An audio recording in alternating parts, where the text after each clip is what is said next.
के अरे सहरहरू तल देखिन्छ कि खाउनु पुग्ने बेलामा रमाइलो छ कि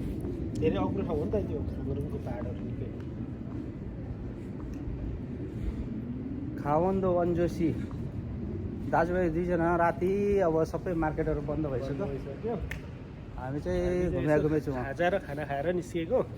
अब यसो अब दाइसँग यो विकेन्ड कसरी मनाउने भन्ने हाम्रो योजना बनिरहेको छ अब भोलि खामरुङ यहाँबाट 1 घन्टा अघिको केटिएक्स अथवा केटिएक्समा भने 50 मिनट बसमा गयो भने 1 घन्टा आदि लाग्छ त्यहाँ जाने हो कि भन्ने योजना बनाइराखेका छौँ अब भोलि पर्सि होइन त शनिबारसम्म काम गरेर आइतबार चाहिँ हामी जाने प्लान ल को को हुनुहुन्छ भिडियो हेरेर तपाईँहरू कसै आउँदै हुनुहुन्छ भने खामरुङमा आउनुहोस् तपाईँहरूले मेरो युट्युबमा सब्सक्राइब चाहिँ गरिदिनुहोस् युट्युबमा सब्सक्राइब गर्नुहोस् लाइकको 1 वर्षभित्रमा चाहिँ 100K पुगिहालोस् के गर्नु 2017 बनाएको युट्युब अहिलेसम्म 28 जना छ यता हो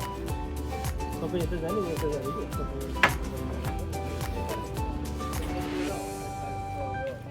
यो चाहिँ छुवाङ सिजाङ भन्छ क्या नेपालमा सब्जी बजार भन्छ नि काठमाडौँको के अरे त्यो उता तरकारी बजारलाई तरकारी बजार सब्जी बजार होइन काठमाडौँको उता के पुत्तर सडक होइन कालीमाटी तरकारी बजार जस्तो हो यो कोरियाको यो एउटा सिटीको त धारानमा चाहिँ हाम्रो सब्जी मन्डी सब्जी मन्डी त्यस्तो छ यो चाहिँ युट्युबमा आउँछ गाइस दर्शक नमस्ते सबैलाई अलिकति